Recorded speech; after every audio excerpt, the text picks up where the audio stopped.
যে ব্যক্তি দৈনিক 100 বার সুবহানাল্লাহ পাঠ করবে, ওই ব্যক্তির আমলনামায় 1000 সওয়াব লেখা হয় এবং 1000 গুনাহ মাফ করা হয়।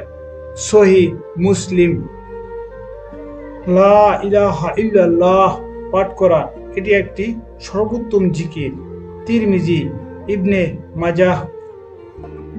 যে ব্যক্তি ঈমান ও ইখলাসের সাথে দৈনিক 100 বার সুবহানাল্লাহ ওয়া বিহামদিহি পাঠ করবে, ওই ব্যক্তির সমুদ্রে ফেনা পরিমাণ সগীরা গুনাহ থাকলেও তা মাফ করে দেওয়া হয়। সহিহ বুখারী, সহিহ মুসলিম। যে ব্যক্তি আল্লাহর শুকরিয়া কামনার উদ্দেশ্যে আলহামদুলিল্লাহ পাঠ করে, তার আমলের পাল্লা ভারী করে দেওয়া হয় এবং এটি সর্বোত্তম দোয়াও বটে। সহিহ তিরমিজি, ইবনে মাজাহ। মহানবী সাল্লাল্লাহু আলাইহি ওয়াসাল্লাম বলেন, লা হাওলা ওয়ালা কুওয়াতা ইল্লা বিল্লাহ হচ্ছে জান্নাতের গুপ্তধন সমূহের একটি। সহিহ বুখারী, সহিহ মুসলিম। সুবহানাল্লাহ ওয়ালহামদুলিল্লাহ ওয়ালা ইলাহা ইল্লাল্লাহ ওয়াল্লাহু আকবার, এই বাক্যটি হচ্ছে আল্লাহর নিকট অধিক প্রিয়। নবী সাল্লাল্লাহু আলাইহি সাল্লাম বলেন, পৃথিবীর সবকিছুর চেয়ে আমার নিকট অধিক প্রিয়। এটি একটি জিকিরও বটে। সহিহ মুসলিম।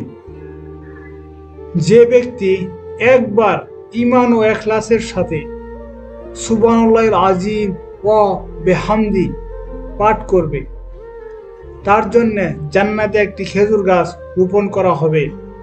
তিরমিজি, সহিহ আল জামেহ। একটি হাদিসে রাসূলুল্লাহ সাল্লাল্লাহু আলাইহি সাল্লাম বলেন, সুবহানাল্লাহি ওয়া বিহামদিহি সুবহানাল্লাহিল আযীম, এই বাক্যটি উচ্চারণের সহজ, আমলে পাল্লাকে ভারী করে দয়াময় আল্লাহর নিকট এটি অধিক প্রিয়। সহিহ বুখারী, সহিহ মুসলিম।